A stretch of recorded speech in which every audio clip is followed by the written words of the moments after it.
Kita pernah nyelenting ya waktu itu soal istilah yang kayaknya sederhana banget. Misalnya kita bilang tadi brand valuation ya, itu ada satu value yang kita hitung. Tapi ada juga istilah brand evaluation gitu Evaluation. ya. Evaluation. Jadi cuma ada di depan gitu ya. Ini kalau dalam pandangan Pak Edi, apa sih sebetulnya Pak yang paling mendasari pembedaan dua ini selain tadi itu yang cuma beda satu huruf itu tuh Pak? Apa sih yang paling fundamental dari perbedaan antara brand evaluation sama brand valuation?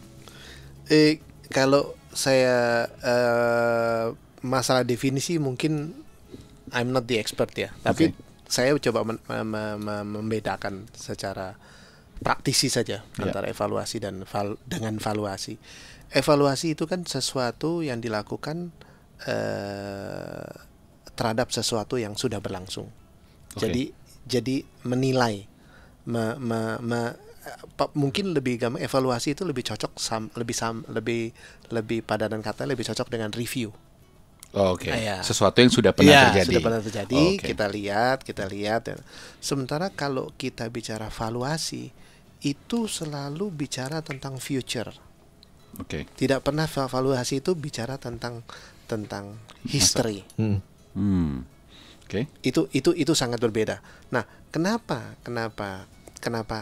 brand valuasi itu bicara future? Itulah yang membedakan valuasi itu ya dengan kalau kita istilahnya sama-sama menilai, kita sebut dengan brand appraisal. Nah, karena kalau brand appraisal seperti kita appraise untuk satu fixed asset, tanah, pabrik, itu appraisal. Nilainya jelas, ada historical value, ada book value, ada market value, segala macam. Tapi kita nggak akan bicara tanah ini 20 tahun kalau didiemin aja, sama kalau kita taruh tanaman, kalau kita taruh digali, nilainya bagaimana? Itu nggak dibicarakan, karena itu bukan sesuatu yang real, gitu loh. Sesuatu yang masih istilah imajiner. Tapi kalau kita bicara valuasi, entah itu bisnis, apalagi kita bicara brand, kita selalu harus bicara sesuatu hal yang tidak pasti, ke depan jauh, karena di dalam brand itu ada unsur, selain unsur value yang memang nanti akan kita nilai, juga ada unsur growth, ada unsur perkembangan, ada unsur growth and development. Jadi ada potential unsur growth potential growth itu yang kemudian yang membedakan sama sekali dengan brand appraisal kalau toh ada. Yang membedakan juga dengan brand evaluation. Kalau brand evaluation itu kita nggak bicara tentang value, evaluasi kondisi brand itu pada saat itu pada saja. saat ini, misalnya kesehatannya bagaimana, kekuatannya bagaimana, tapi belum bicara tentang potensi ke depan. Nah, kalau gitu pertanyaan berikutnya nih Pak, bisa nggak dikatakan bahwa brand evaluation itu adalah dasar dari perhitungan potensi ke future? Jadi artinya gini, seakan-akan nih ya Pak, kalau brand evaluation saya katakanlah jelek misalnya gitu, dievaluasi hari ini ke belakang, wah kurang bagus nih. Tapi bisa nggak secara bersamaan waktu dihitung potensi ke depannya dia masih tinggi? Jadi artinya kita punya katakanlah yang ekstrim Pak ya, negatif brand evaluation, tapi kita punya very positif brand valuation untuk future. Mungkin nggak Pak? Bisa karena bisa, Pak, ya? Bisa karena betul, langkah valuasi itu dilakukan setelah melakukan evaluasi. Nah, tadi saya tergelitik dengan kata brand audit. Nah, itu audit itu is part of the evaluation. Not evaluation. Jadi itu bicara tentang masa lalu sampai saat ini.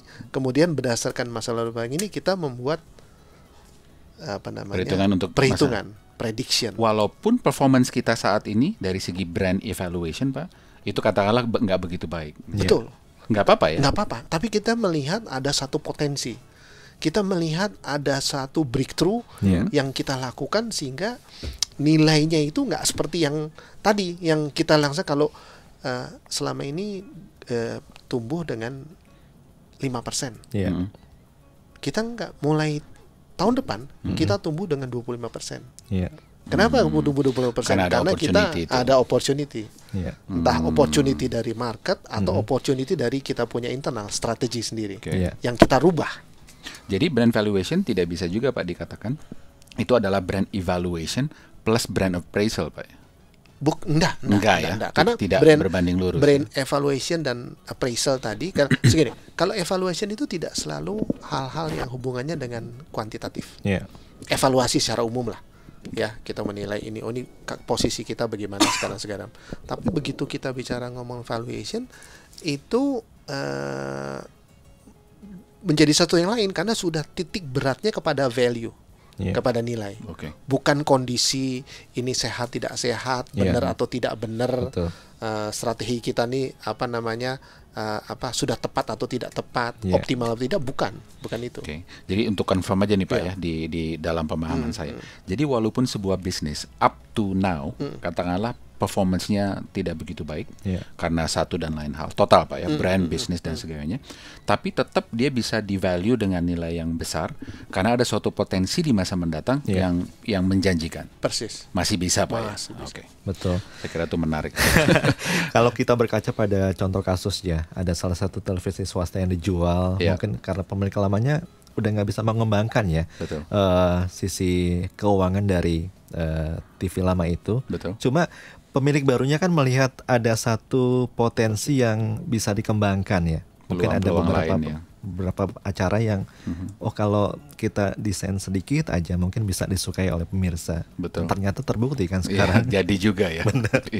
Yang menarik dari cerita ini adalah kalau kita sambungkan ke dalam brand valuation, saya kira ini sekali lagi reconfirm bahwa walaupun si TV itu pada saat itu seakan-akan udah stuck ya, dia udah nggak tahu lagi mesti gimana, dia udah mentok, dievaluasi ternyata ya udah cuman kemampuannya segitu.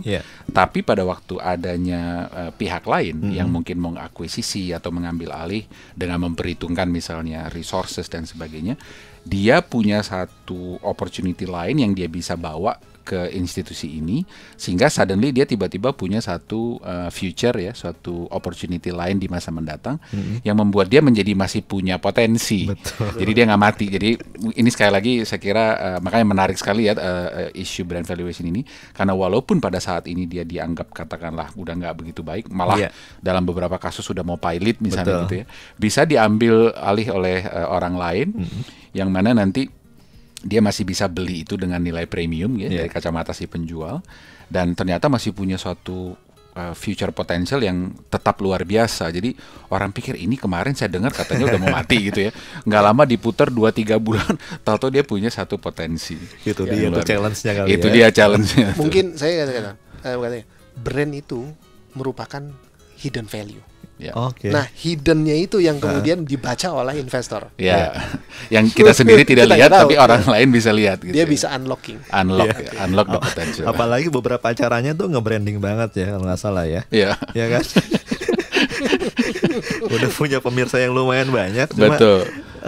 Dengan perubahan di sini situ kan akhirnya betul, tapi tentunya Mas dalam hal ini yang mengakuisisi kan juga punya value ya.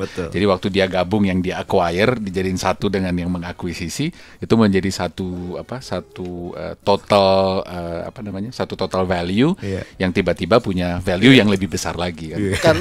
Karena pasti begini, si strategic partner tadi ya atau investor tadi ngelihat itu harusnya kalau digini lebih bagus. Dia bisa lihat yang kita nggak bisa lihat kan. Sehingga waktu dia bilang, oh nggak bisa ya, memang Pak itu nggak bisa dalam hati gue tahu bisa. Kadang-kadang memang kita butuh orang luar ya buat minta pendapat yang beda ya Pak Sakti ya. Betul.